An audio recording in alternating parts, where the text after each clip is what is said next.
అంటే మీరు అధికారంలో 150 సీట్లు వచ్చినప్పుడు నోటుకు వచ్చినట్టు బిహేవ్ చేశారు, ప్రజల జీవితాలతో ఆడుకున్నారు. ఇక్కడ ఎవరిని ఇక్కడ అతని బాధ్యతలు ఇక్కడ ఇంకా ఉన్నారు. టైం లేక వాళ్ళతో మాట్లాడే అవకాశం మాకు లేదు, మాట్లాడించే అవకాశం రాలా. మీకు సిగ్గు, అభిమానం, ధైర్యం ఉంటే వచ్చి మీ గొంతు శాసనసభలో వినిపించండి. యూట్యూబర్లతోటి యూట్యూబ్లోను తర్వాత న్యూస్ ఛానల్స్లో మాట్లాడటం కాదు. ఇంక్లూడింగ్ జగన్ రెడ్డికి చెప్తున్నాం, వచ్చి నీ వాయిస్ శాసనసభలో వినిపించు. ఏమన్నా అంటే మాకు మైక్ ఇవ్వట్లేదు, మాకు మైక్ ఇవ్వలేదని. అరే మీరు వచ్చి మాట్లాడండి, ఆ మైక్ ఇస్తారు, అప్పుడుగా తెలుస్తుంది. అది రావడానికి, అది వచ్చి అసలు శాసనసభ చుట్టుపక్కల రావడానికి మీకు ధైర్యం సరిపోట్లా. మొత్తం అధపాతాలను పడిపోయారు కదా, అందుకని భయం. రండి, మీరు అధపాతాలో ఉన్నారు కదా, అక్కడి నుంచి మాట్లాడండి, కనీసం వినపడద్దు మాకు. ఇంకోటి, ఒకే ఒక వైసీపీ నాయకులు ఇంక్లూడింగ్ పెద్దిరెడ్డి రామచంద్రారెడ్డి ఎవరెవరి ఆస్తులైతే అడ్డగోలుగా కబ్జా చేశారో ఇవన్నీ కూడా బయటకు తీస్తాం. చాలామంది మన కార్యకర్తలు, కూటమి కార్యకర్తలందరికీ ఒక అసంతృప్తి ఉంది, వీళ్ళ మీద ఎవరి మీద చర్య తీసుకోలేదని. అందరి మీద చక్కగా చర్య తీసుకుంటాం. వచ్చి 8 నెలలు అయింది. ముందు ఈ 8 నెలలు 1 yearలో ప్రజల సంక్షేమం ముఖ్యం, వీళ్ళ మీద పగ తీర్చుకోవటం ముఖ్యం కాదు. అయితే వీళ్ళ యొక్క క్రైమ్ని ముందు చెప్పడం కంటే కూడా ప్రజల వెల్ఫేర్ కోసం ముందు వచ్చాం కాబట్టి ముందు ఆ జాగ్రత్తలు తీసుకుంటున్నాం. ఈవెన్చువల్గా జగన్ రెడ్డితో సహా, పెద్దిరెడ్డి రామచంద్రారెడ్డితో సహా అందరి మీద,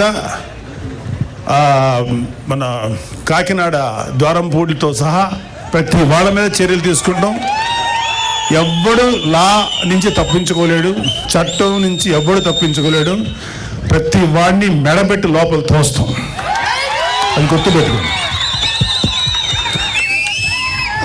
చివరగా ఒక చిన్న మాట, రైతు మీటర్ల పేరుతో 1500 కోట్లు విడుదల చేశారు, ఒక్క మీటర్ బిగించలేదు. ఆ 1500 కోట్లు ఏమయ్యాయి? Mister Peddireddy, you have to answer. మీ పార్టీలో మీతో పాటు మైనింగ్ వ్యాపారం చేసిన బాలినేని శ్రీనివాసరెడ్డి షేర్లు లాక్కున్నది నిజమా కాదా? ఆన్సర్. గతంలో మీరు లిక్కర్ వ్యాపారంలో రాజ్ కసిరెడ్డితో కలిసి 50-50 షేర్ బిజినెస్ చేసింది నిజమా కాదా? మీ కుమారుడు మిథున్ రెడ్డి కుటుంబ సభ్యుల మీద అడ్డగోలు బ్రాండ్లతో మద్యం మాఫియా నడిపింది మీరు, నిజమా కాదా? ఎన్నికల సమయంలో ప్రజలను భయభ్రాంతులకు గురి చేసి అక్రమంగా గెలిచిన మీరు ఈరోజు నియోజకవర్గం అడుగు పెట్టాలంటే భయపడిపోయే స్థితిలో ఉన్నారు, నిజమా కాదా? ధైర్యంగా వచ్చి శాసనసభలో మాట్లాడండి. మేము మాట్లాడే మాటలు. ఆయన ఈ మధ్యన ఉన్న ఒక మీటింగ్లో అన్నాడు, నెక్స్ట్ మళ్ళీ మేము వచ్చేస్తాం, వచ్చేసేసి జగన్ రెడ్డిని సీఎం చేసుకుంటాం, మా మీద ఎవరెవరైతే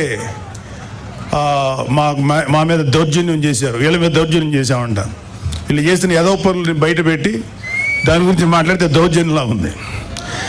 ఎవరెవరు చేస్తారో అందరి మీద తిరిగి మేము రిటార్చ్ ఇస్తాం, తిరిగి పగ తెచ్చుకుంటాం అన్నారు. అరే అది రావడానికి ఇంకా 4 సంవత్సరాల 7 నెలలు, ఎలక్షన్ రావడానికి. మళ్ళీ వచ్చే ఎలక్షన్లో మీరు గెలవడానికి ఛాన్స్ లేదు కదా. ఇప్పుడు 11 వచ్చినాయి, 11లో ఈసారి సింగిల్ డిజిట్కి పడిపోవద్దని గ్యారంటీ ఏంటి? మీరేమన్నా రామరాజ్యం నడిపారా? మీరేమన్నా మహానుభావులుగా పరిపాలించారా? వెయిట్. సో మీరు కళ్ళగంట మానండి. జగన్మోహన్ రెడ్డి చాలా సందర్భాల్లో మీతో మనం మాట్లాడిన మాటలు ఉన్నాయి. ఇక త్వరలోనే జమిలీ ఎలక్షన్స్ వచ్చేస్తాయి, మనం అధికారంలోకి వచ్చేస్తామని.